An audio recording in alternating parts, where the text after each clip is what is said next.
Okay, we're live.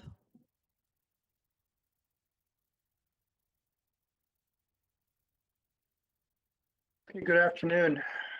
During the declared emergency in the City of Toronto, Committee of Adjustment virtual public hearings are being conducted by electronic means through WebEx, an online digital platform, and streamed on the Toronto City Planning YouTube channel. These measures are necessary to comply with physical distancing requirements in a provincial order that limits attendance at public gatherings. This will be a virtual public hearing, and participants who have registered in advance will be able to make their presentations to the committee using WebEx, an online event that is being moderated by city staff. Anyone wishing to view the hearing may do so by watching on YouTube. Participants who have registered in advance will be connecting either by their computer, a phone or tablet app, or by telephone. All participants will be automatically muted on entry. When your item is called, each participant will be unmuted by the moderator, one person at a time. Only the committee members will be participating by video. Any registered participants will be participating by audio only. We ask that you also mute your devices until you are called on to speak. Land acknowledgement. We acknowledge the land we are meeting on is the traditional territory of many nations, including Mississaugas of the Credit, the Anishinaabe, the Chippewa, the Haudenosaunee, and the Wendat peoples. It is now home to many diverse First Nations, Inuit, and Métis people. We also acknowledge that Toronto is covered by Treaty 13 with the Mississaugas of the Credit. In accordance with Sections 45 and 53 of the Planning Act 1990 as amended, this meeting of the Committee of Adjustment of the City of Toronto is called to order. The Committee of Adjustment considers applications for variances from the provisions of the zoning bylaw that applies to the property, permission to extend or alter lawful non-conforming uses, and consent to sever property to create new lots. Receiving a copy of the decision of the committee. Anyone in attendance today who wants to receive a copy of the decision of the committee on the application must submit a written request for a decision by email. Please ensure that you include your name, address, and email address, because Committee of Adjustment and the TLAB will be sending notifications and appeal updates by email. If you do not agree with the decision of the committee, decisions may be appealed to the Toronto Local Appeal Body, TLAB, or in some limited circumstances to the Ontario Land Tribunal, OLT. Appeal instructions are set out at the bottom of the decision of the committee. Hearing procedure. I will call each item in the order listed on the agenda, making your submissions. When an application is uncontested, the agent or applicant will proceed with their presentation if required. The committee may ask questions or take the matter into the committee for a decision. Each speaker, including the applicant agent, will be given a maximum of 5 minutes to address the committee. I will comment when you are reaching the 5 minutes. When addressing the committee, please clearly state your name and address. Please remember to confine your remarks to the matters outlined in the application. The applicant or agent will proceed first and will make a presentation to the committee of the application. Please note that the committee may not entertain revisions to the proposals at the hearing today. The committee may decide to defer the application if substantially revised to ensure the revised application is accurate and that those entitled to notice of the applicant are informed of the changes. Then individuals either in support or opposed to the application will be invited to speak. Committee members may ask questions of each speaker after they have finished their presentation. When all speakers are finished, the applicant agent has an opportunity to rebut only those issues that were raised by the speakers. This will mark the end of the discussion. The application will then be taken into committee for decision. So we need to know if there are any declarations of interest of the panel members or staff for items in the afternoon session. Okay, it doesn't appear we have any. So the panel members for this afternoon, Mishi McCloskey, Stan Kumerick, Don Taylor, and I am Neil Palmer. And we have staff present as well. So deferral requests. Madam Deputy Secretary Treasurer, have we received requests for deferral for this afternoon's meeting? Two that I'm aware of. Item 20 to Glen Gordon Road, And then item 29, 10 Winifred Avenue. Okay, so let's hear on item 20 first. I believe we have Andrew Palumbo from MHBC will be speaking to that deferral item. Yes, I'm here, Mr. Chairman, and good afternoon, and members of the committee, and as well as committee adjustment staff.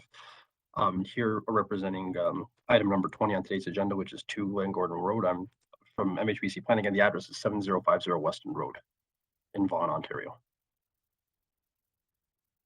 So I'm intending today to formally request a deferral of this application in order to basically allow for more time to consult some of the objectors or the residents in the area, as well as city planning staff, because they've seen a number of comments come back.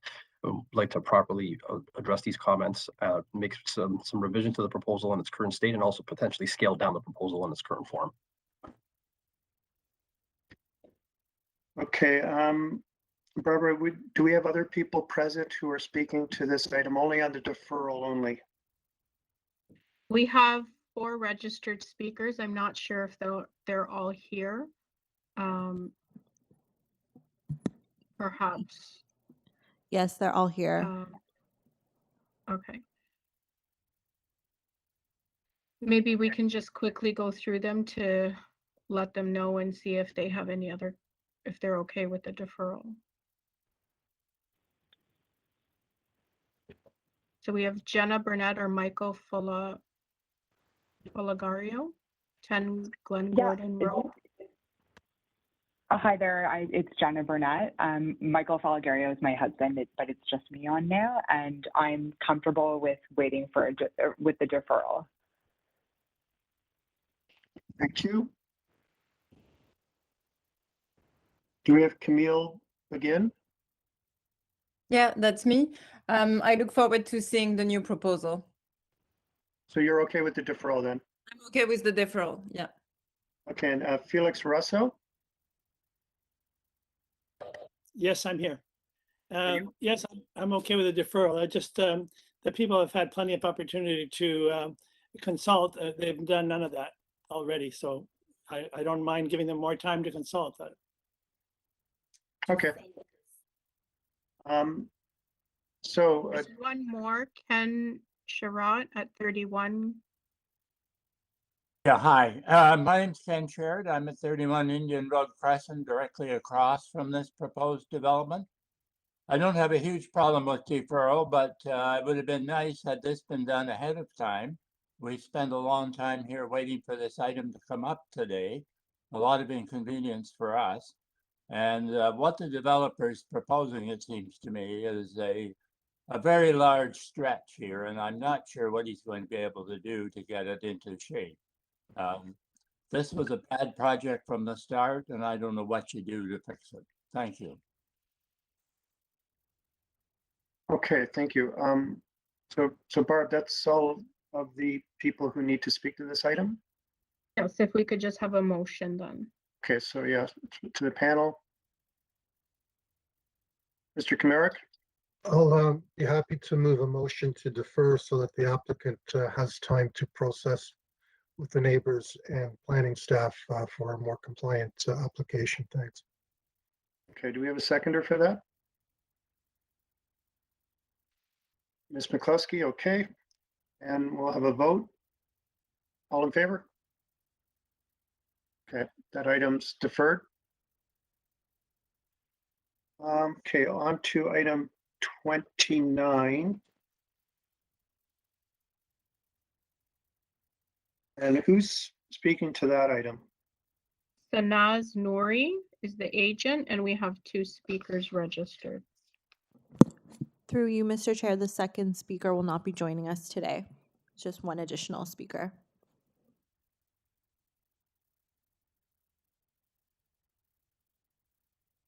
Okay, Sanaz Nouri present for this item? Hi, yes, I'm here. This is Sanaz Nouri, I'm the agent. Good afternoon and thank you for your time.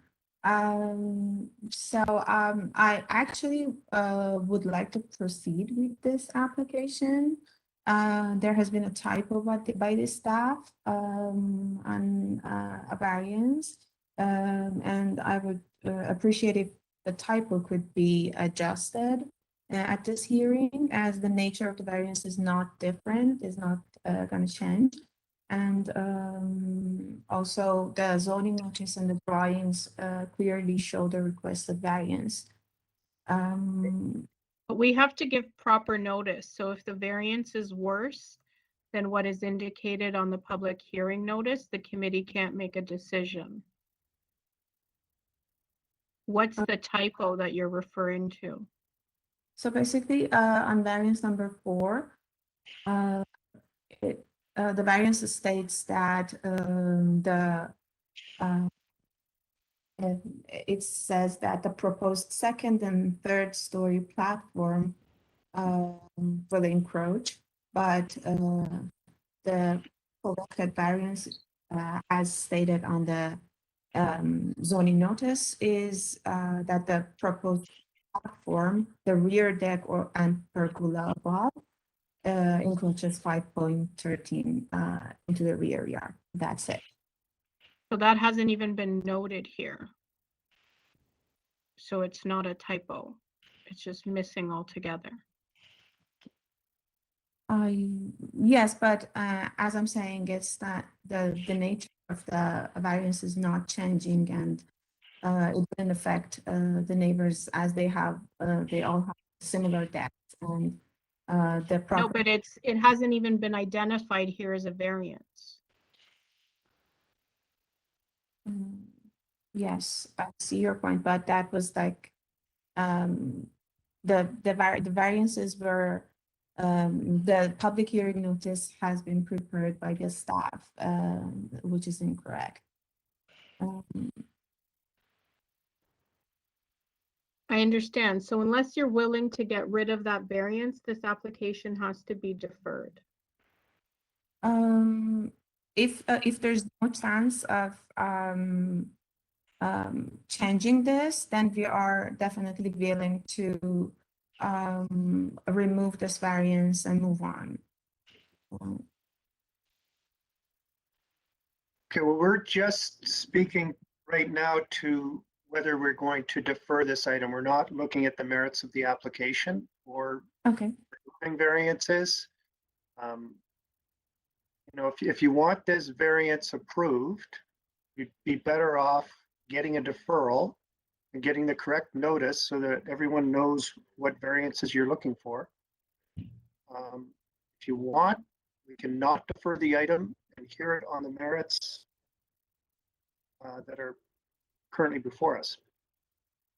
But that will be in the proper queue, so that'll be later on this afternoon.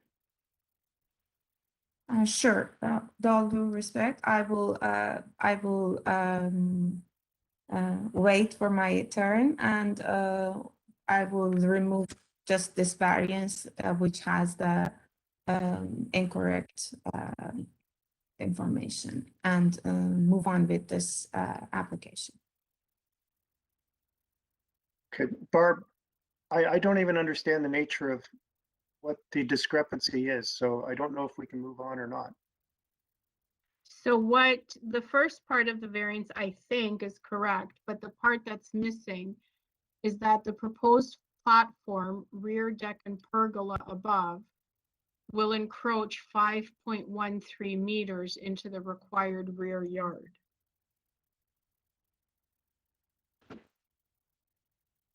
Is that correct, Sanaz? Does everything else Yes. stay the same? Yes. Yeah. But I don't know what the 2.26 meters is. I don't see that. Well, the whole proposed portion is not correct. It's not relating to our proposal at all, because we don't have any second and third story platform, and those encroachments, those side yard dimensions, they're not relating to our project. So you're deleting variance number 4 altogether? Yes. Okay. Okay, then we'll hear your item when it's your turn to go. Okay. I appreciate it. Okay, so then we can proceed to item 21 then, is that right? Is there no other deferrals? That's all I'm aware of. So yes, we can go to item 21. Okay, item 21 is 28 RHYL Avenue.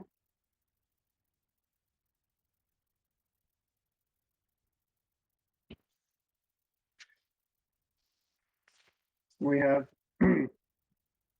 Enzo Lacasano, Lacasano, sorry. no problem.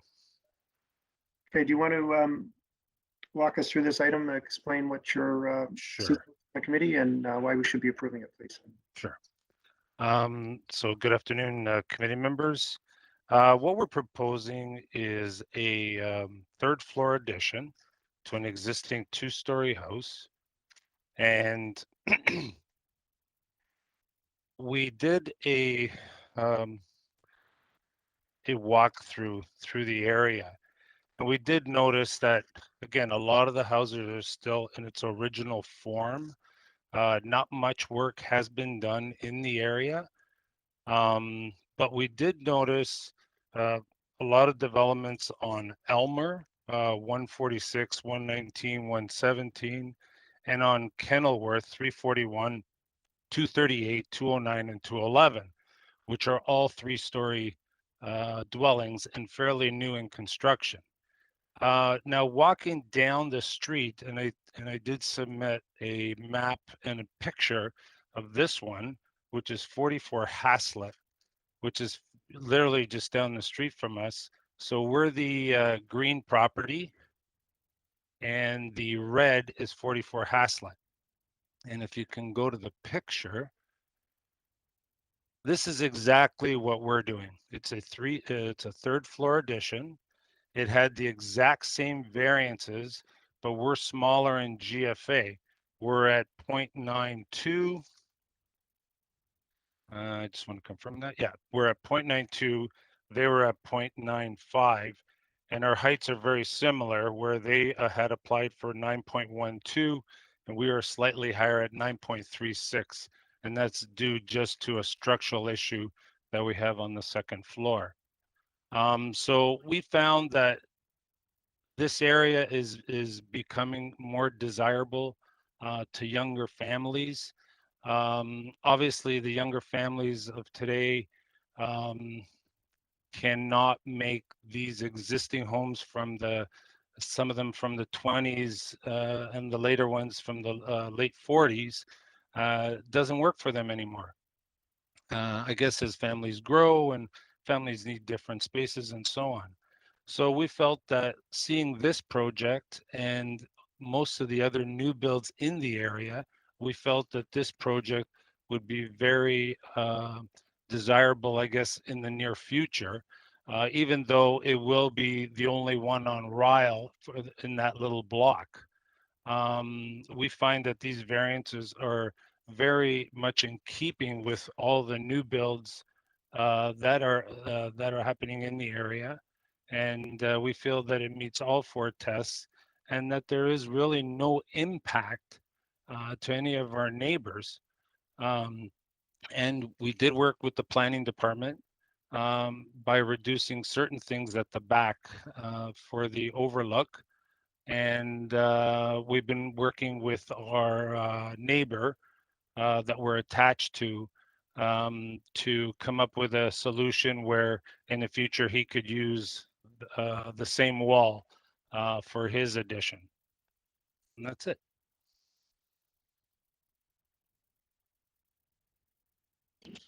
Okay, thank you. Panel members, any questions for the applicant? Seeing none, do we have a recommendation?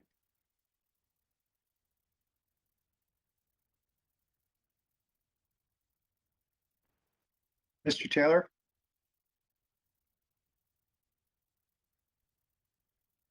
Yes, Mr. Chair, I'm satisfied that the requested variances meet the four tests under the Planning Act, and I move approval with no conditions. Okay, do we have a seconder? Ms. McCluskey, okay. All those in favor? Mr. Kamerick? You're in favor or opposed? Opposed, okay.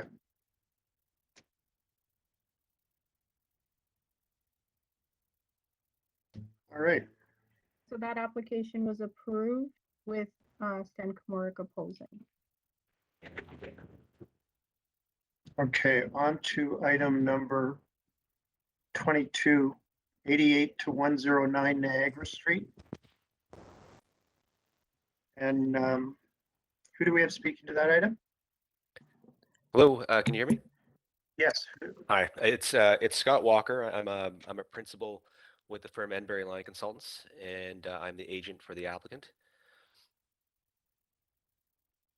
And I don't really have too much to say other than that the variance is fairly simplistic. It's for we've already been to the committee before in the spring for a number of other matters, and this variance was included in that that grouping of variances. And but unfortunately, we got the notice wrong, and we missed the words 3-bedroom units to be included in our parking variance. So so we're back here and trying to rectify that.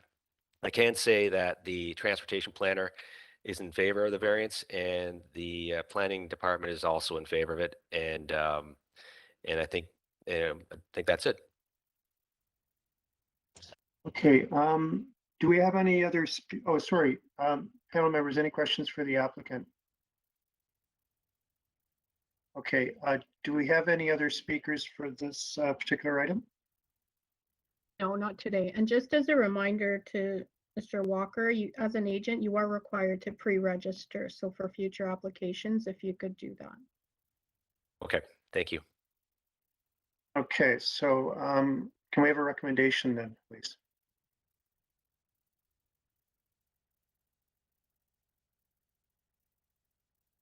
Ms. McCloskey? I'll move to approve the application, consider it minor in nature and meets the 4 tests. Okay, do we have a seconder? Mr. Taylor? Okay, all those in favor? All right, you have approval, sir. Right, item 23, 68 BERTMOUNT Avenue. We have Jay Smith speaking to that, is that correct? Yes, good afternoon, Mr. Chair. Jay Smith, 2814 Hullington Crescent, Mississauga, agent for the application. Okay, do you want to let us know what you're here for and why we should be approving it, please? This is for a 3rd-story partial rear addition. There is already a 3rd story on the home. As per the cover letter I had submitted for your review, the existing house is at a 1.06 FSI, and we're adding 31.53 square meters to the rear of the house. We have kept the height well below the 12-meter maximum. We're at a 9.56 meter height. We have no other variances other than the FSI. And we have been in touch with the neighbors, including the attached neighbor, who is also planning to add an addition to the 3rd floor in the future. If there's any questions, I'd be happy to answer them. Okay, panel members, any questions for the applicant? Okay, Barb, are there any other speakers for this particular item? Not for this item, no. Okay, so panel members, can we have a recommendation then, please?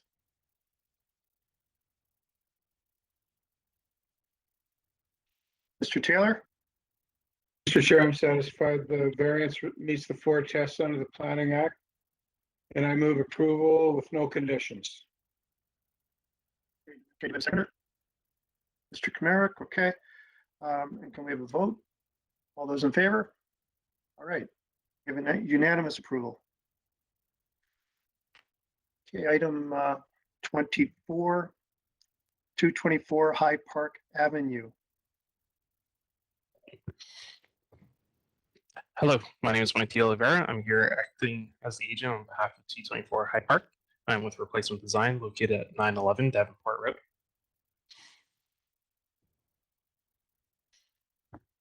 Go ahead. Certainly. So we're seeking relief to the bylaws today to get approval for similar variances that have been approved in the past, our client has collected 3 letters of support, most importantly from those most affected, being the neighbors on either side. The way the addresses are laid out on the street is a little awkward, but essentially the home on the left is 220 and the home on the right is 226. So those are 2 that we actually have letters of support from. Just want to clear that up, as the numbering is a little off compared to what it normally would be. But upon design, the proposed cabana here, our clients want to limit the amount of variances as much as possible and try and keep things in line wherever we could. I think we can all agree with the ongoing situation. It's important to have private places where we can escape and do our personal business and work from home, and have these areas that are just private and safe to be in. Hopefully this kind of situation doesn't go on for too much longer, but I think it's all become something people are more aware of, that they need these areas that they can go and relax in. But although we're seeking a relief to the soft landscaping variance for 48.63%, this is only a difference of 5.37 square meters, or 1.27% of what would have actually been permitted. We're also well below other approvals in the area, such as 164 High Park, that was approved for 30% soft landscaping in the rear. In terms of the height of the accessory structure, again, most importantly, we have the support from the neighbors on either side. They're really the ones that would be concerned about the height of the structure. None of them have raised any issues with this, and we're well below similar approvals such as 210 High Park that had a clearance given for 5.87 meters. So we're well below similar approvals in the area with our 4.72. I think our application kind of speaks for itself here. Our variances are quite minor when you look at the general scope of our application. And I open it up to any questions you might have. Okay, thank you. Panel members, any questions for the applicant? Okay, seeing none, do we have a recommendation then? Mr. Kamirik? Yeah, I find the application to be minor and meeting the 4 tests and would therefore like to move approval without conditions. Okay, do we have a seconder? Ms. McCluskey, okay. All those in favor? Okay, you have unanimous approval. Item 25, 5 BELSIZE Drive. And who's Good speaking to that? afternoon. Can you hear me well? We can. Great. Good afternoon, committee and chair. Thank you for taking the time to listen to our presentation. My name is Maya Janikowski, and I am the agent representing this application on behalf of the owners. We are asking for relief from 6 variances at BELSIZE Drive, at 5 BELSIZE Drive. The reason for the majority of the requested variances is to legalize several existing non-conforming conditions associated with the property as purchased by the current homeowner. There is also a proposal to create a small 3rd floor rear addition in order to create better headroom on the 3rd story. With this, we are also asking for permission to reconstruct the existing 3rd story balcony that would have to be removed during the construction. We believe that the proposal is minor in nature and meets the 4 tests, and for that reason, we ask that the committee and chair approve our application. We have 2 letters of support from the neighbors at 32 and 36 Millwood Road, directly to the south of the subject property. And we also understand that there are 2 letters of objection from the neighbors at 7 and 9 BELSIZE Avenue, directly to the east of the subject property. However, as of yesterday, it is our understanding that at least one of the letters was rescinded via email to the committee by Mr. Robert and Mrs. Mary Jane Collins at 9 BELSIZE Drive. Please advise if you'd like, I could go through all the variances, or if you have any questions, please advise. Let's see if the panel members have any questions for the applicant. No, okay, so we have another person present then to speak to this item. Yeah. Yes, there's a neighbor, Simon, at 21 BELSIZE. Simon, you've been unmuted.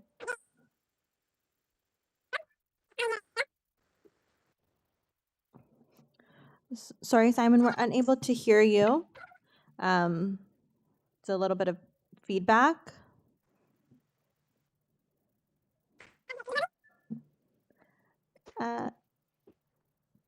No, perhaps it might be better if you call in, and we can speak through to you through the telephone, because we're not able to hear you clearly. The information is on the email that had the WebEx link that was provided to you, the phone number and code.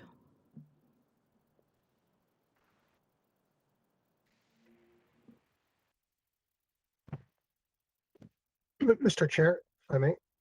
I think I'd like to recuse myself from this item. Sorry, we didn't do declarations at the beginning, and I do know someone within the mailing distance of this location, which probably doesn't put in a conflict, but just to be safe, I'd prefer to do that.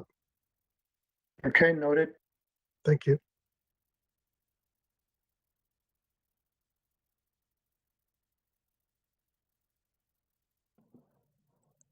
Hi, Simon. I've unmuted you again. If you're able to speak. Okay. I think it would be better or best if you call in because we're unable to hear you. It's very squeaky.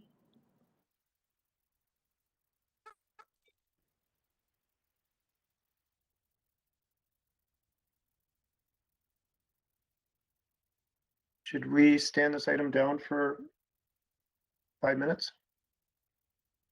And go to the next item, maybe?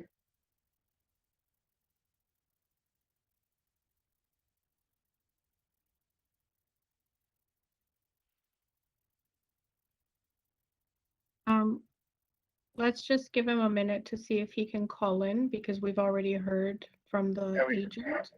Okay.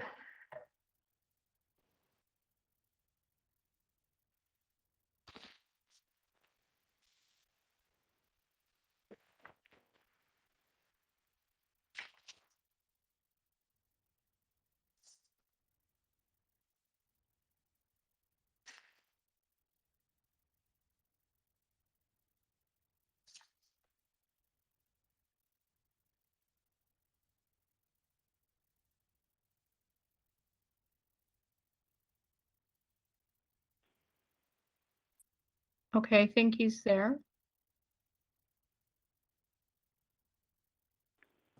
Hello, Simon. Yes, can you hear me? Yes, great. If you're still on your computer, if you could just close it because we're getting feedback, but we're able to hear you much clearer through the phone. It's great. Thank you. Okay.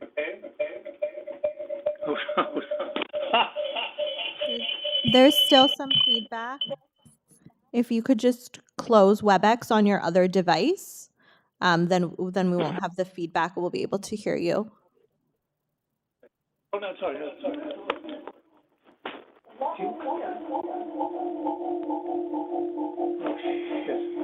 Damn it. Should I go to mute? Yeah, you're already muted. Okay, but okay, hold on. Give me 1 second. And why don't you expel him from the where he's joined under his name? Mm-hmm. Okay, Simon, try now. Okay, I've been removed.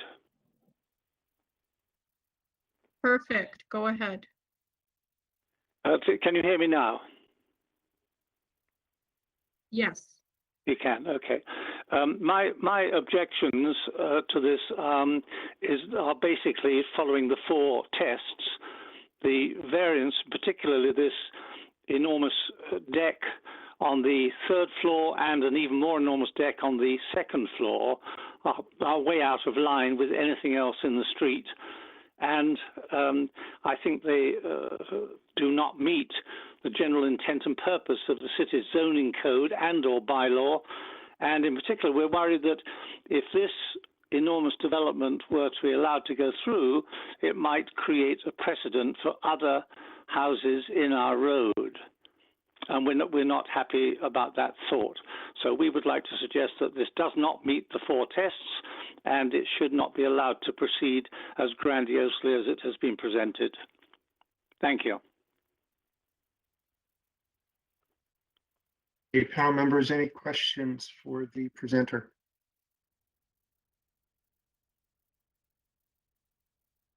Okay. Can we hear back from Ms. Janikowski? Yes, of course. Can you hear me? Yes. So it is of our opinion that the zoning notice, the way that it was sent out, was misleading in the sense that it made the proposal look a lot more significant than it is. So if you don't mind me just responding to some of the concerns. As mentioned, the majority of these variances that we're requesting are to legalize existing conditions. So for example, the rear deck on the 3rd floor already exists. We are simply asking to rebuild it back in the place that it is right now. And I believe we are asking for it to be increased by 0.48 of a meter squared from the original size that is on the 3rd floor right now. And the second deck that is there, it is currently there. That size of the deck, it's an existing deck on the 2nd story above the garage. No work is being proposed to this deck. This is simply a variance in which we are asking to legalize the existing condition of how the homeowner purchased this property. These 2 decks were already there. Would you like me to continue to explain some of the other variances such as height and FSI in relation to our proposal, which are also existing conditions for the most part? Well, I think you have to respond to the comments made by the presenter. Okay, so He spoke specifically about the deck, but then he sort of called your proposal monstrosity or whatever he called it. Grandiose. So Yeah. if we go through the FSI comment, which is the increase in the gross floor area in relation to the lot area of our proposal, we are only asking for an increase of 6.83 meters squared. So the maximum permitted floor space as per the zoning is 0.69. We are asking for 0.9. However, what is not mentioned is that the existing house as it is 0.88%. So we are really asking for 0.02%. And the only reason for the increase in the FSI is that we are asking to change the roof from a sloped roof on the 3rd floor to a flat roof so that we can have a little bit more usable floor area on the 3rd floor in the rear of the building. In relation to the height of the building, the maximum permitted building height as per zoning bylaw is 9 meters. The variance notification states that we are asking for a height of 10.37 meters. However, the existing building is 10.37 meters. We are not proposing to increase the height of the building at all. The flat roof component that we are requesting to build will match the existing height of the roof. So we are not altering the height of the existing building in any way. If we go through to variance 4, that's the one that refers to the proposed 2nd floor and 3rd floor decks. Again, the 3rd floor deck is an existing deck that we are just asking to be rebuilt once the 3rd floor roof is raised to a flat roof. And the 2nd floor deck is an existing deck. We are not proposing any work. We are just asking for it to be legalized through this process. And then the variance number 5 also refers to the deck above the garage. So we are asking for that to be legalized as an existing condition. And then there is variance number 6, which refers to the interior area of a secondary suite, where one is permitted must not be more than 45% of the interior floor area of the dwelling unit. And as per the notice, our proposed secondary suite is stated to be 190% of the primary suite. And this is because the ground floor dwelling unit is being referred to as the primary suite. And what we're trying to do is legalize the second and third story into the third dwelling unit. And that's a 2-story unit. And therefore, as per calculations, it comes out to 190% of the primary dwelling unit. However, please note again that there are already 3 dwelling units existing in this building. Legally, only 2 of them are legal. And what we're doing through this process is trying to legalize the third one. Okay, thank you. Panel members, any questions for the applicant? If none, can we have a recommendation, please? Mr. Taylor?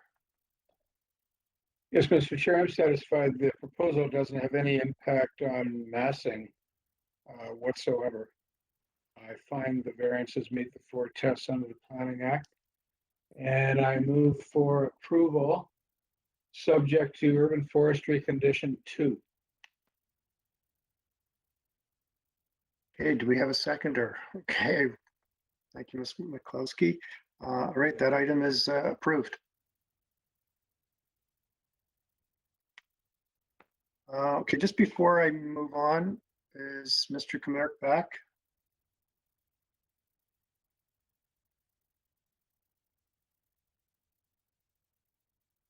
I'm here. Thank you. Okay, you're back. Okay, just okay, maybe I missed it, but just want to make sure there are no declarations of interest of any panel members or staff for the last, I guess, 5 items we have. Okay, so item 26, 326 Rusholme Road.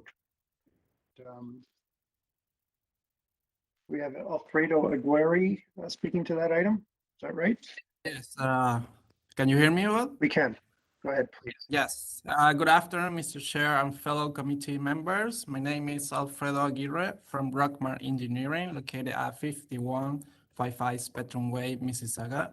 We are representing the property owners of 326 Rusholme Road to present information on this application here in front of you today. The subject detached residence is a 3-story single-family dwelling structure that was affected by a fire loss event in July 2020 with damage to the roof, wall, first systems, and the rear sun deck. We are proposing interior and exterior alterations to the dwelling unit, and the one that concerns us today is the modifications of the space configuration on the 3rd floor, where we propose to reduce the space available at the rear sun deck to move the stairs that lead to this level, making this space an enclosed area, which makes the height of the side main walls to go up to 941 meters over the maximum 7.5 meters allowed by this bylaw. We believe this is a straightforward minor variance, as the maximum building height of 10 meters won't be exceeded. Also, there are residents in the same zone that appears to not comply by this bylaw. And as an example, I can name 320 and 318 Rusholme Road. Also, we have letter of support from the adjacent neighbors. And this is all I would like to add. If you have any questions, I will be happy to answer. Okay, thank you. Panel members, any questions for the applicant? Otherwise, can we have a recommendation, please?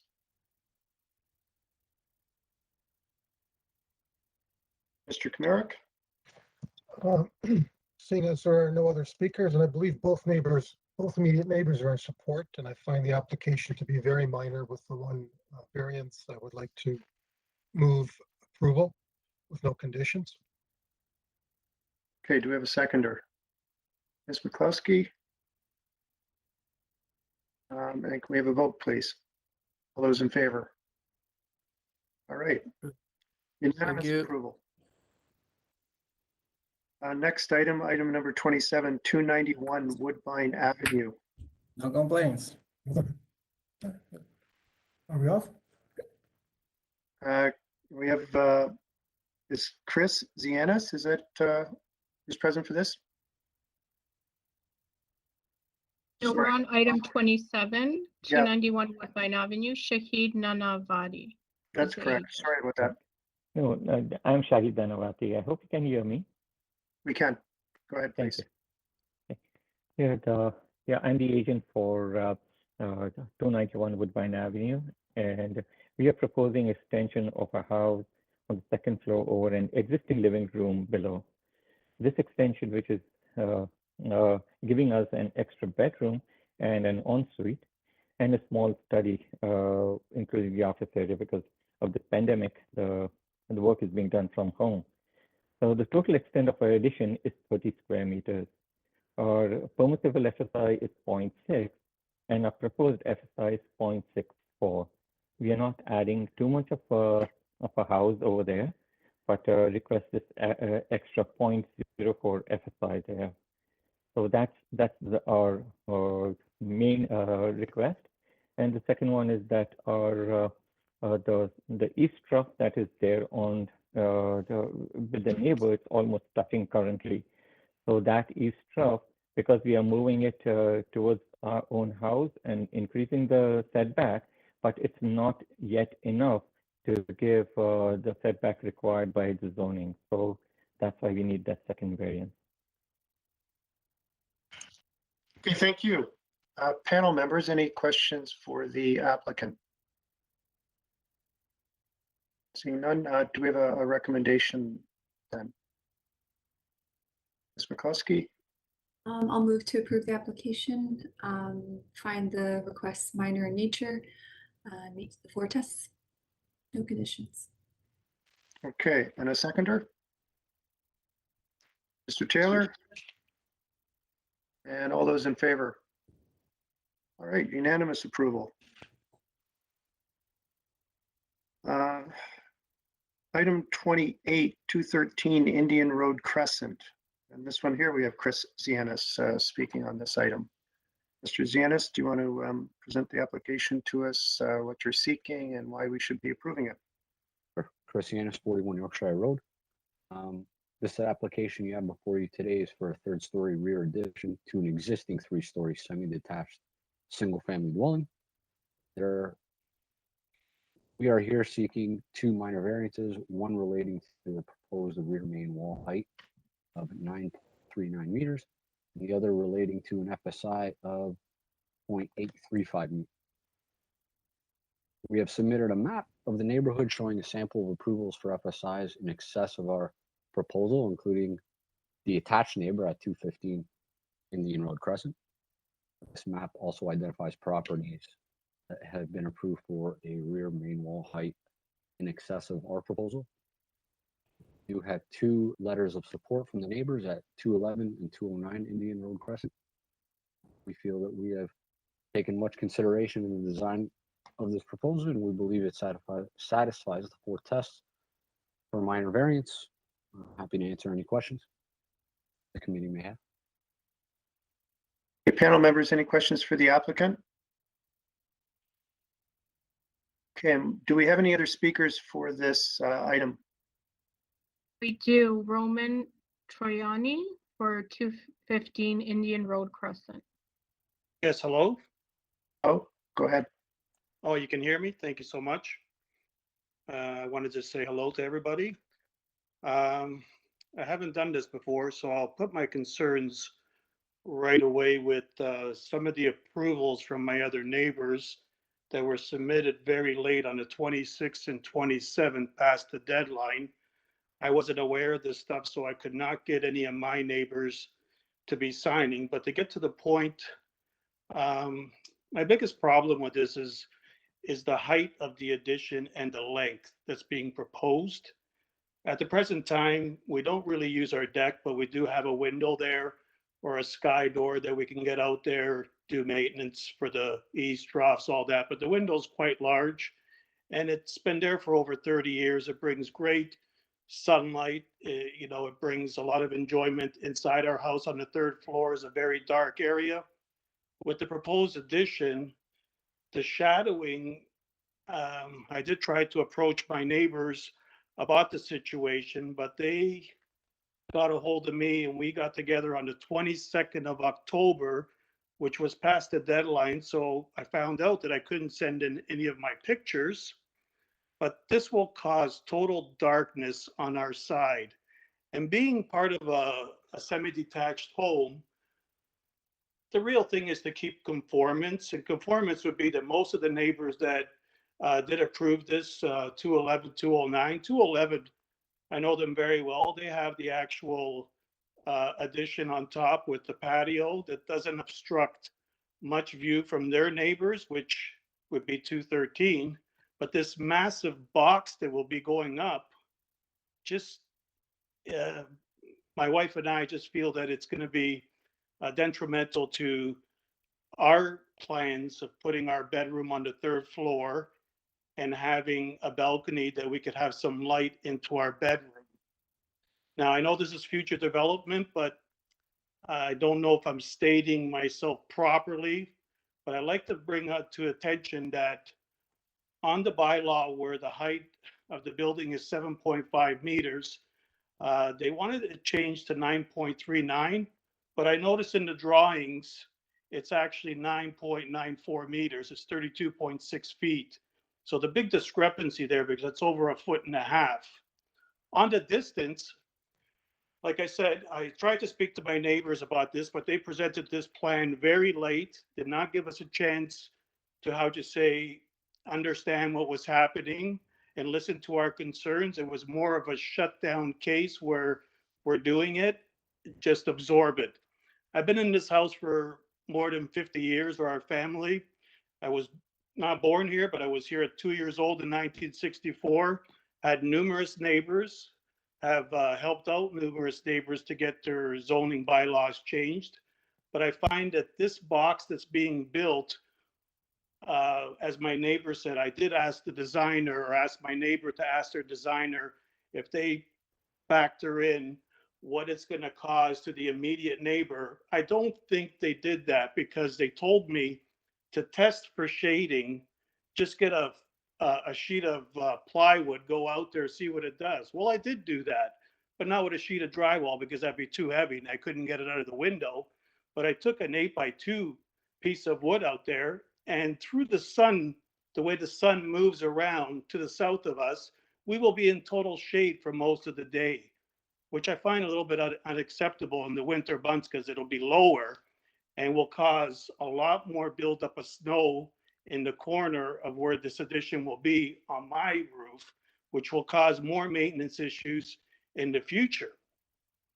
Now, going back to the length of it, I did ask my neighbors if they can shorten it. I wouldn't mind the height, but if it was shorter, when we do develop, at least we will have a chance to have our development done the way we would enjoy it. Right now, as it stands, our neighbors gain a beautiful bathroom on their third floor with a beautiful bathtub that faces the sun, and we will have totally nothing. I find that as neighbors not acceptable. That's not understanding each other's views. And to be neighbors close together, I do believe there should have been some compatibility here, and I should have been shown these drawings and these things before the 21st, which was the deadline, because like I said, I'm brand new to this. I really don't know how to approach this, but if I had more time and knew more, I would have had an agent or a lawyer get involved to do the talking for me, because I think I'm just going around in circles. But if we can deal with the difference in the heights that was stated and what's going to be actually built, I think on that note, I have tried everything to do things properly with my neighbors. If anything I was going to do, they're brand new neighbors. I love them. They're great. The other two neighbors that are opposing, well, they're just helping out. But I do have probably another 20 neighbors on the street. If I knew about this deadline, that I could have had them sign this, because a lot of them will be in the same situation if a box gets put up where they have their sunshine coming into their house. But I do approve them having an addition if they could just build it the same way 211 did it, and it was non-intrusive. It took the neighbor into consideration. On that point, I don't want to make it long-winded, but like a deferral would be great, so I could get a lawyer to check more into the substruction, because right now it's caused a lot of, how would you say, turmoil in the house with my wife on possible renovations that we were doing. Maybe we should have did them quicker, but at the present time, I'm off of work because of an illness, so we didn't really want to take on anything at this time. So I will leave it at that. And if I can get an answer on why the height is different to what's asking from the plans to what the committee is actually stating, the 9.39 to 994, which is on the drawings. My apologies for the long-winded story. Okay, thank you. Panel members, any questions for the presenter? I guess the one question I would have is, would you be opposed to the height as stated? Because the height on the drawings is irrelevant at this point to us. Well, as I mentioned, the height, like I've seen over the years, I've even been a part of a lot of these additions that have done, and you know, we're tight together. Everybody that's really around this neighborhood, that's what I mean. I didn't have time because of the way this happened, and my neighbor's calling me on the 22nd for an appointment, which I will reiterate that I asked them many times. Okay, we're going on a little more, but okay. So what I have to say is all the other additions that are up there are half the size. They still get the new area that makes their bedroom or third floor much livable, as we're going to do eventually. And it still maintains, how would you say, proper lighting, not to be in the darkness all the time. My window is very important, and I don't believe that it has to be shaded now because it's been there for 30 years. I'm just asking them to shorten it up. That's what I did ask them, shorten it up a bit. And I'd be more than willing to have that there because I think it'd be a great addition to our neighborhood too as well. But building a box, like, and I call it a box because what it will do is thank you. I'm just trying to clarify the height, the numeric number that was represented in the application. So in the application, it was 9.39.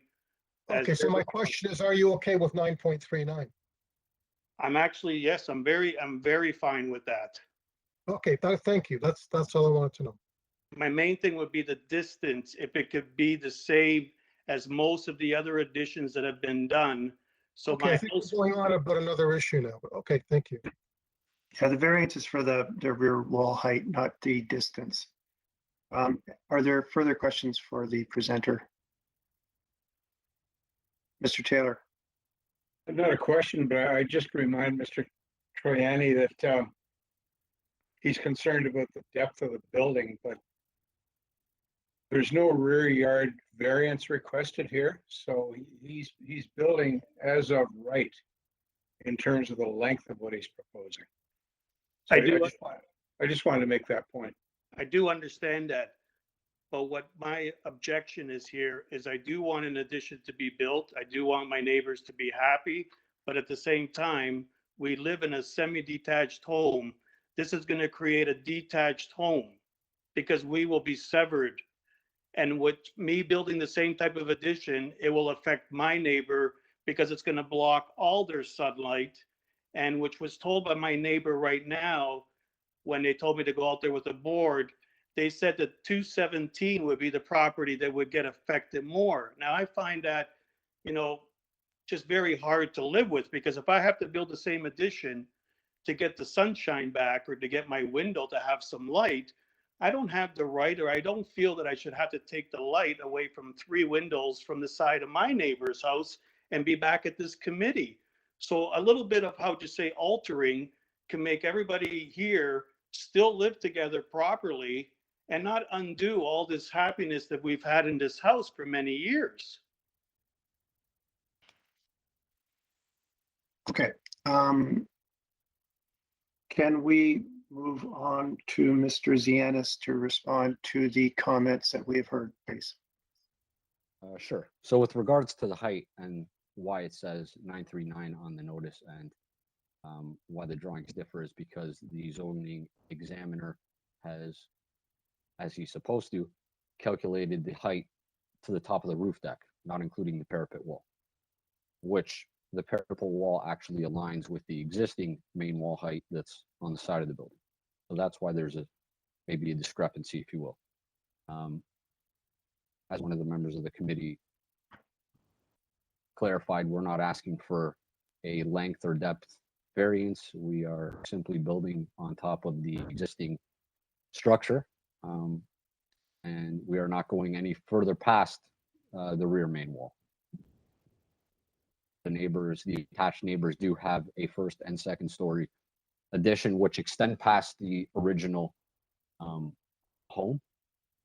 I don't think that, you know, building this addition on the third floor is going to totally cast their house in shadow. I mean, the sun is rising in the east, the main wall faces the east, so I think they'll have adequate light throughout the day without any major shadowing from this addition.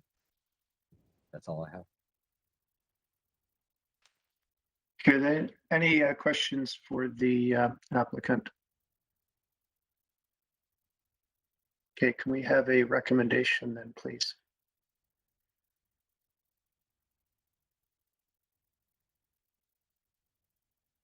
Mr. Taylor? Mr. Chair, I think this is a reasonable proposal. I don't find the variances to be egregious at all. As a matter of fact, I believe they meet the 4 tests under the Planning Act. So I'm going to move approval without conditions. Okay, do we have a seconder for that motion, please? Mr. Kamerick? Okay, all those in favor? Great, we're approved. On to item number 29, 10 Winifred Avenue. We have Sanez Nouri present on that item.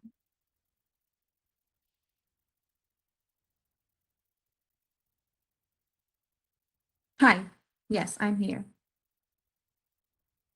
Can you just confirm again, you're withdrawing variance number 4 from your application, correct? Yeah, yes, that's correct. Thank you.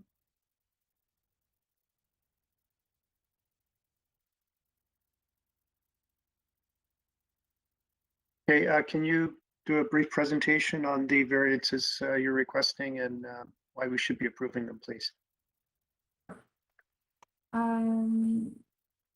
This application is very straightforward. We believe it's in keeping with the neighborhood. The proposal is to construct a 2-story rear addition to an existing building. We are proposing a floor space index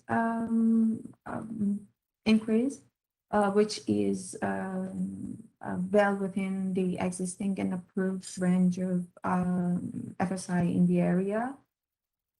The existing building has an addition to the front that is going to be removed in order to make the streetscape and front yard more desirable. It also has a rear bump out that will be removed and replaced. So basically we are only adding a small addition of 0.3 to the FSI, which is only 37 square meters. Also, this property is backed to the parking lot of an apartment building. So the encroachment to the rear yard setback, which is partly caused by 0.6 meter rear projection at the second floor, will not raise any privacy issues. Now, if I may have the provided supporting material on the screen.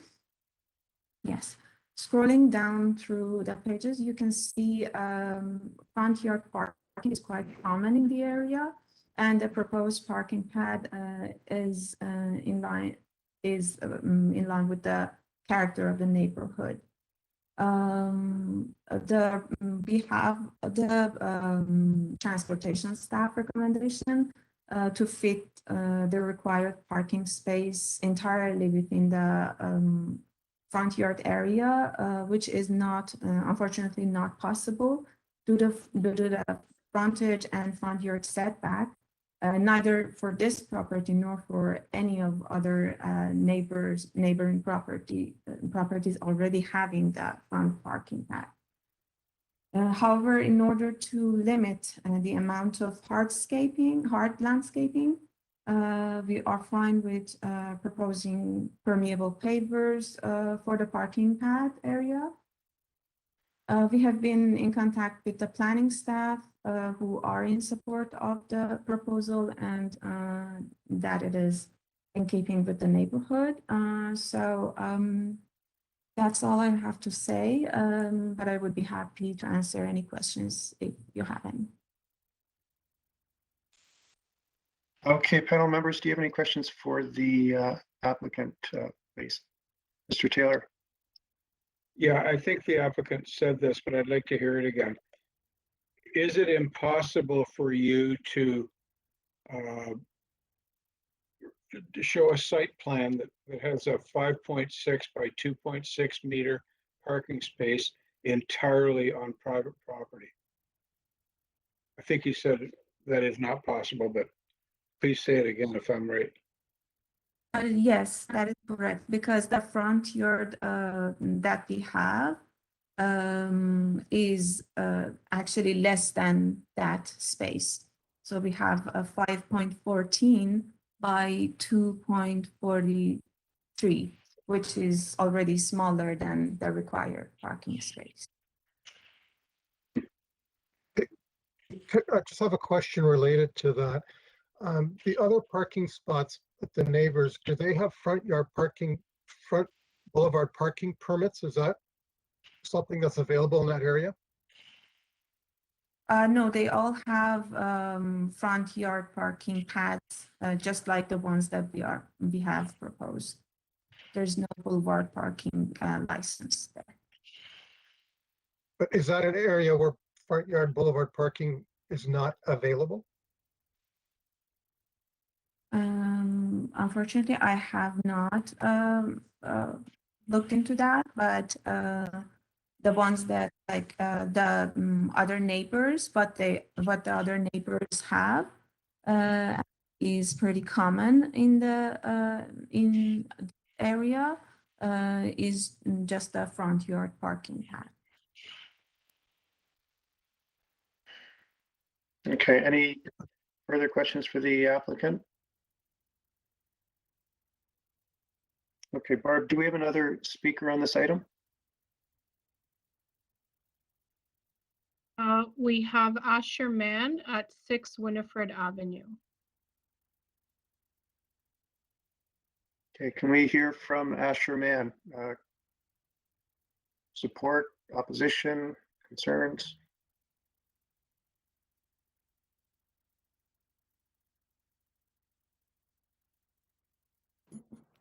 Hello, Asher. I've unmuted you. So you should. Hi, can you hear me? Yep.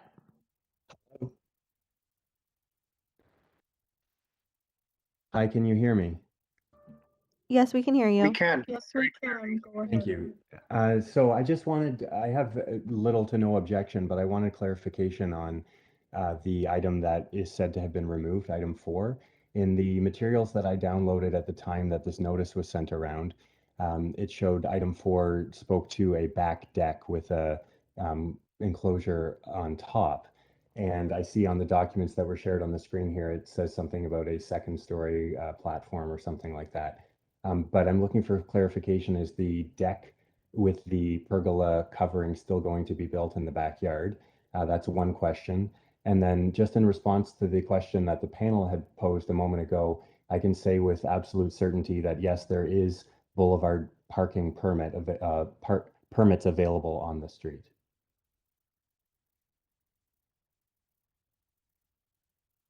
Okay, any further comments or concerns, sir?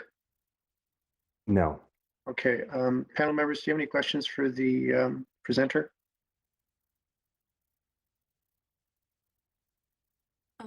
Here, I have a question.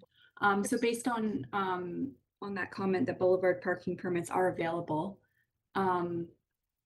is the agent willing to remove that variance and look into that as an alternative route? Yeah, let's hear from Ms. Nuri in response to that question and in response to the questions raised by Mr. Mann.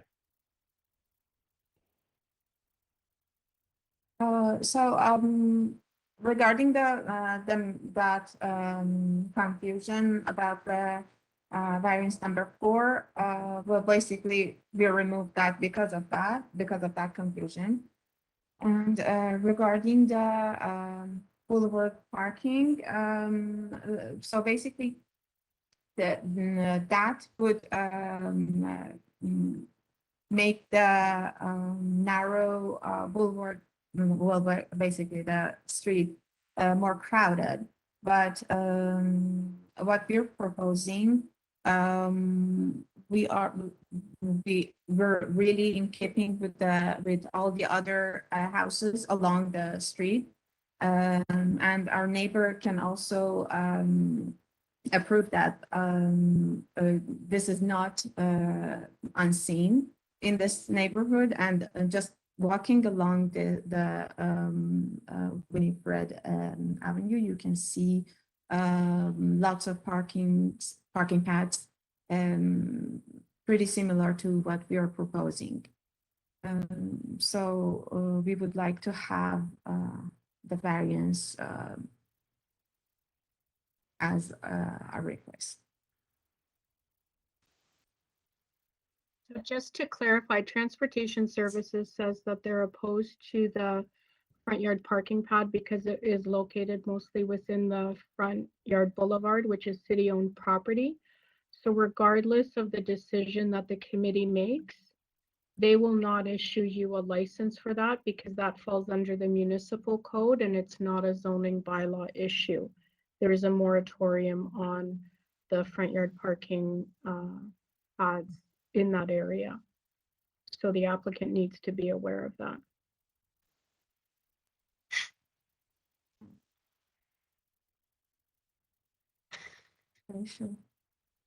Okay, panel members, any further questions for the applicant, or are we ready for a recommendation?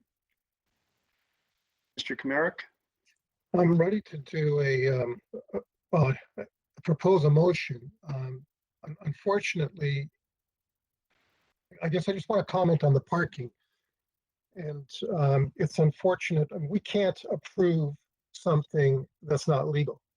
So we can't approve the applicant to park on City Boulevard because it's not their it's not in our purview to approve that. And that's why I was hoping the front yard parking permit would resolve that. So given that, I would like to move approval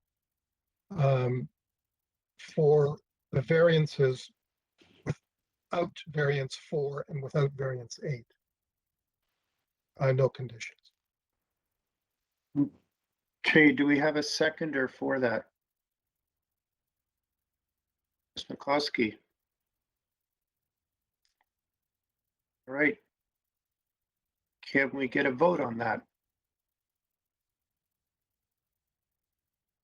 Okay, and I'm going to be opposed. So variances 1 to 3 and 5 to 7 have been approved. Variance 8 has been refused and variance 4 was deleted. And Neil Palmer's opposed to the decision.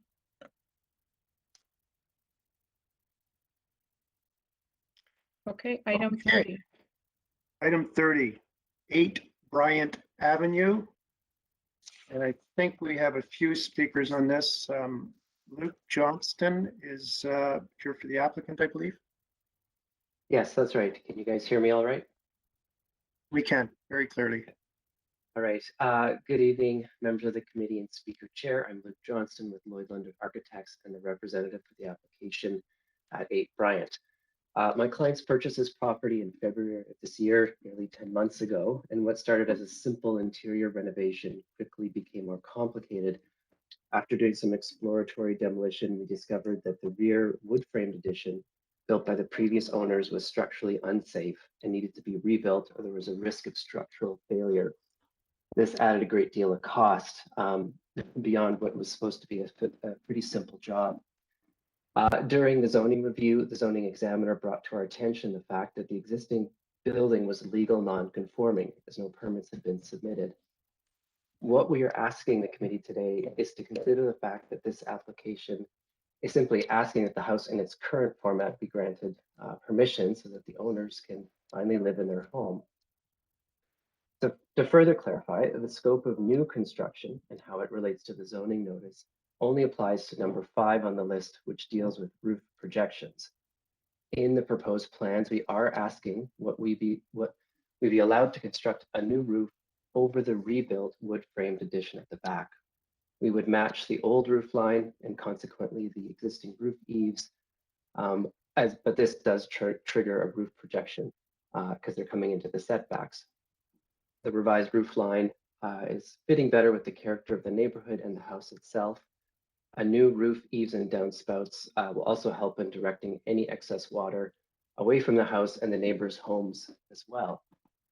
The remainder of the zoning infractions only relate to the building in its current state as built previously. While it's an easy argument to say that the current owners should not be punished for the sins of the previous owners, I think if we look closer at the existing building and how it relates to the zoning notice, we will find that the building in its current state is reasonable in asking for permission on these zoning issues. If we look at lot coverage going from 35 to 51%, we do see an increase from what is allowed.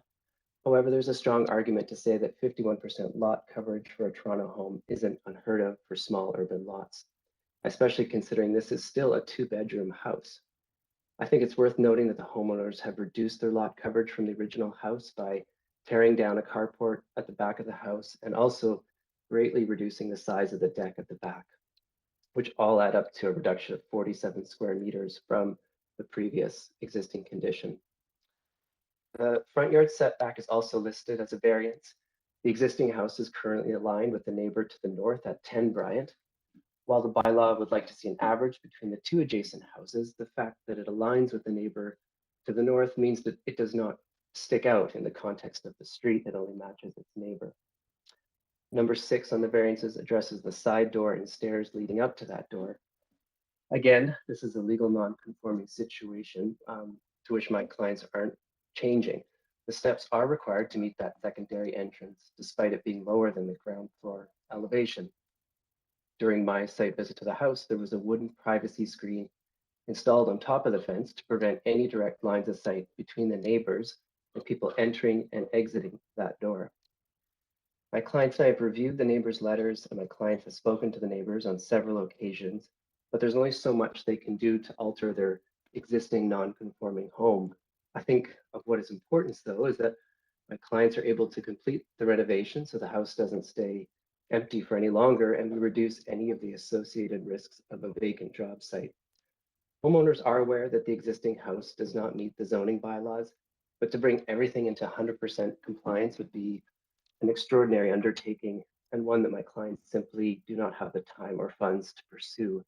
They've done everything possible to try and comply with the variances by removing the carport and large deck, but ultimately they can only take on so much. What changes they are making with a new roof and rebuilt walls only serve to provide a safe and secure home for them. We kindly request that the committee contemplate the reasons for these requested variances and grant permission on them so that these people can finally live in their home. Thanks very much. Okay, are there any questions from the panel for the applicant, Mr. Kamirik? I have a question for the applicant. Sir, your variance 11 is requesting no front yardscaping. Oh, no front yard landscaping. Is that correct? Yes, the existing condition is a large front porch with wide wooden steps. So okay, but your site plan shows front yard landscaping. I guess that's beyond the property line. I see. Okay. So you are going to keep the City Boulevard soft landscape? Yes, absolutely. No changes proposed to that. It's actually quite nice. Thank you.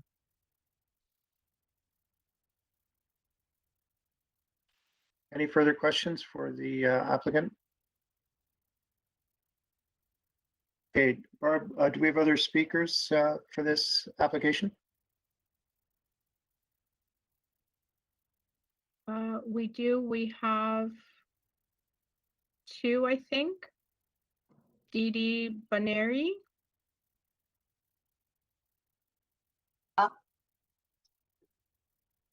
Hello? Hello, go ahead, please. Hi, my name is Anjana Didi Banerjee. I'm a disabled RN who's lived on Bryant Avenue for approximately 27 years. For the past 13, I've been severely disabled. In the 27 years, I have witnessed things in terms of what you all, this is my first time listening to all of this. It's quite something all day. I don't envy you. History does matter because I live 2 doors down from 8 Bryant Avenue. And in the 28 years, we never had rats. And a few years ago, rats were abounding. And it was right from that underground porch that they're talking about where there's going to be 0 to the property line, that area, and plus the back walkway and that whole addition. It was rotting for years. It was very, the front, we always had to call and get people to come in to at least make the front yard appropriate for everybody because no one was tending to it. And there were opossums and stuff trucking in there on the daily. I have video. And on Bryant Avenue, I have been discriminated against. I've been bullied. I've been harassed. And can we limit your comments maybe to the variances that are being requested? Well, okay. The variances is I don't understand at all how we don't have proper Ontario's Association of Ontario Land Surveyors says that you must have a proper reflective survey before you do work. Our area, I have watched and I have seen permit guys come in. I don't know where they come from, but they have, how do they sign off? Where's the accountability? Because I do have about 5 houses on this street that have been bought and sold a few times. The last one beside me, there is a huge issue. All of what everybody's talking about, same thing on both sides of me, precluding me from ever building. And I only have a 20-foot wide backyard. I'm 2 doors down. You all need to understand it's got to stop. There's safety issues, security, well-being. This was a beautiful street. I love this street. It's all I have. I'm disabled and all I've got is my home. The new people that have moved in on both sides are basically like, shut up. I'm going to be that honest with you. And I have tried to get with the Committee of Adjustments. I'm too sick. I have called Brad Bradford. They said go to the MP. I have 2 files in with the Ontario Human Rights Commission because I was sexually assaulted in a double car garage by a contractor across my laneway 3 years ago. Guess what? You guys won't even take down that existing double car garage on 45 Thyra that was work ordered to be taken down over 5 years ago. They bought and sold, and the people are like, go away. And they're parking 3 cars up against the house. It's such a fire hazard. I had a fire that affected my neighbor's house, and they laugh at me when I'm scared of the fire. I was traumatized. This has got to stop. And I don't know what is with the city of Toronto. What is this boundary stuff when everybody says, hey, I've watched everybody build without permits. It is egregious. Please tell me who I talk to because I could literally be in hospital and you know what? Nobody cares. This street is about gentrification and I am a nurse who worked at Sick Kids for years. I'm sick and I'm being harassed. Please tell me what to do. These are not minor variances because they're based on past. We're setting precedent. Why are you guys setting precedent on everything, or is this the way it goes? We've called it the Wild West. It's what it is, because I don't understand the validity of any of these okays for variances. There are people whose lives are at risk because of the context. The whole street, I have evidence. I documented because I am an RN and I'm a human rights advisor for 30 years. So with the commission, something needs to be done because I can't take it. I'm sorry, but honestly, I've waited all day since 9 a.m. and I'm very sick. I'm on the phone with my doctors while I'm talking to you. It's terrible. Okay, I'm sorry to hear about your situation. Right, but you know what? For me to build, I have to get a land survey or a proper real site survey. No, listen, please. I have to get that. We've heard enough, okay? And you I'm have not traumatized. I'm spoken to sorry. I'm any of the traumatized. variances I'm that you. traumatized by the city. I've got to I'm go. very It's my sorry, human but rights. you have not spoken to any of the variances that are being requested by this application. I And can't there's another speak to forum that. that you can go to. So unless Why all these panel here has some forums? questions for you. Why maybe we why don't you call for a proper site survey, which Through you, Mr. Chair, I've muted the participant. Okay, do we have any other speakers for this item? Yes, there's one more speaker, the neighbor at 10 Bryant, Douglas. I've unmuted him now. Hi, can you hear me? Yes, go ahead, sir. Hi, my name is Doug Etherington. I'm the owner of number 10 Bryant Avenue. I live directly next door to number 8 Bryant Avenue, so the variance on the north side lot line has a direct impact on my security and safety. I was intrigued by the closing comments by the applicant when he said that all his clients want is to be able to live safely in their home. And that's the issue with variance number 6 and number 10. This north side lot line at a 0 variance, which allows a platform and a set of stairs up the side wall of the fence and gives them a staging point to launch into my backyard. We've had invaders, we've had intruders, we've had trespassers. The last speaker was obviously very emotional, but the message you should take from that is that we've got crime in this neighborhood. We have real crime in this neighborhood. And by putting a set of stairs and allowing variance number 6 and 7, if you'll refer to the package that I sent to you, if you refer to images number 1 through 5, you'll see how easy it is for them to use those stairs to jump into my backyard. Now, I'm very sensitive to the cost that the applicants have incurred in trying to improve the quality of this house. And I support them improving the quality of the house. And I don't have any major objections to the other issues, but the side lot variance on the north side is a clear and present danger to the occupants of number 10. And it's a perpetual danger. It's not just, oh, they're nice people, so let them get away with it. It's for the future. Any occupant of number 10 Bryant is going to be subjected to inappropriate invasion of privacy and the threat of invasion and the threat of attack. You cannot allow a set of stairs to be put up at a 0 variance. It's inappropriate. And it would really be irresponsible for the committee to allow variance 6 and 7 to go through and put other people at risk to ensure the safety and happiness of the applicant. I'm concerned also about the requested front lot line. I heard you talk about soft landscaping. I am concerned because there is a fire hydrant on the front lawn. And as was stated by the last speaker, we've had a fire in this neighborhood very recently, very close to this house. And to keep that fire hydrant free and clear is of paramount importance. So I feel that this application needs to either be deferred and allow the applicants to reconsider the north side lot entrance, put it at proper grade level. The door should never have been put there. It was installed illegally. We've made complaints about the illegal installation at that door dating back to 2017.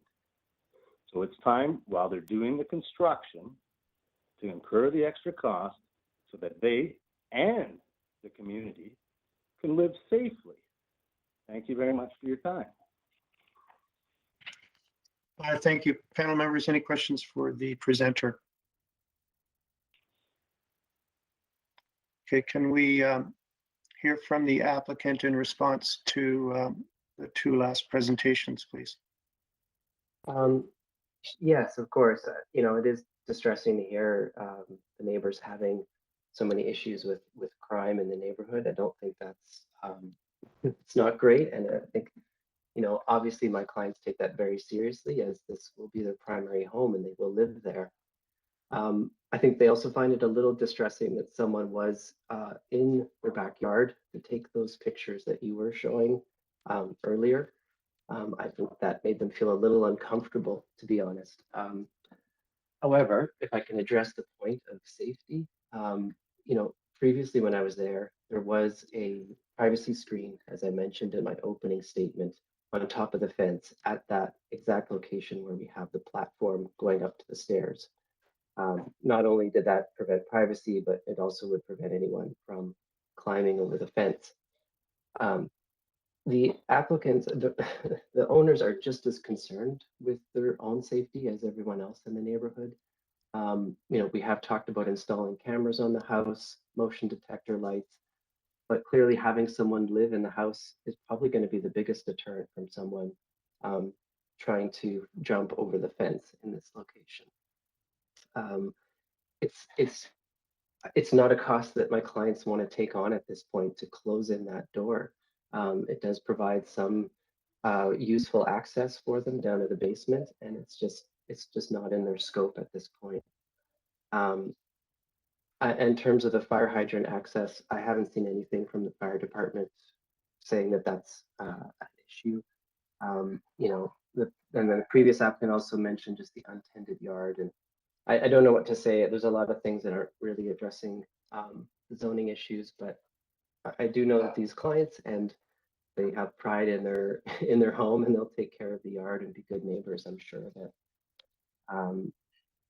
I'm not sure if I addressed all of the zoning issues. I think I did, but. Okay, thank you. Panel members, any questions for the applicant? Mr. Kamirik. I have a few questions, if I may. I understand this is the last item, but I just wanted to run these by the applicant. I'm assuming the applicant is indicating that it would be a hardship to lower the internal landing of that side door to eliminate the need of those stairs. I'll let him answer that. I've got a couple of other questions. I've also noticed on Google Maps that there's a structure that appears to be on the city boulevard. I don't know if that doesn't exist anymore, or if it's going to be taken down in accordance with the site plan that you've proposed. I'd like to get a comment on that as well. Thank you. Yeah, I think there is a small garbage enclosure that's adjacent to the sidewalk. I think that's what you're noticing. Yes, that could be taken down. I don't think it was actually in the site survey, to be honest. But certainly that could be something that we could address just to provide greater access to the fire hydrant. Sorry, what was your second question, or your first question? Yeah, so the first question, I guess you've answered my question, and I guess my comment to that answer is then you've submitted a site plan that's not reflective of actuality. And I'm assuming that you understand that to build a structure on city property, you need permission from the city, but that's not our purview, but just a comment from me. With regards to the side door, I just wanted to know if it's your opinion that it's a hardship for your client to make that door at grade level. In other words, you have to do interior alterations. I'm assuming that's not part of your current renovations. Right, yeah, in terms of the stairs, we did look at it, but we have a head height issue going down to the basement. So we would essentially have to reframe the stair header on the inside of the house, which would mean ripping up the floor or the finished ceiling of the basement to reframe a larger opening to get that landing lower. So yeah, it's quite a bit of work to make that happen.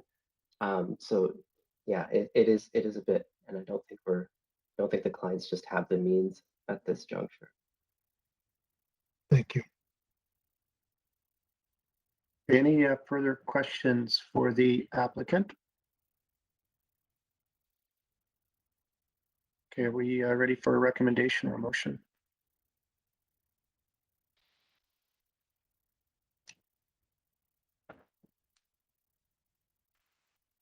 Mr. Taylor.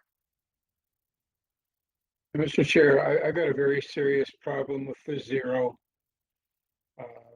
north side lot line due to the stairs. I appreciate that not being able to retain those stairs is a fundamental concern to the applicant, but I've got a fundamental concern from a safety maintenance perspective. I just can't go with a zero lot line.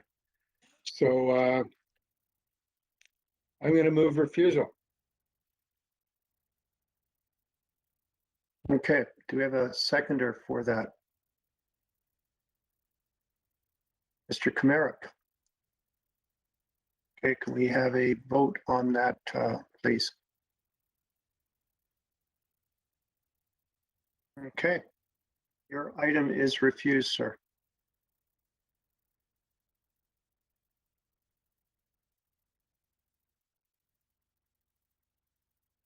Thank you, members. That's the end of our agenda today.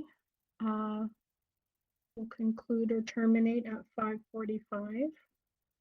Thank you for pinch hitting today. Neil? Yeah, you're welcome. Hopefully I didn't mess up too much. Thanks, Neil. Yeah, good job, Neil. All right, thanks, everyone. We'll see you in a couple of weeks. Okay, Bye good for night, now. everyone. Bye, thank you.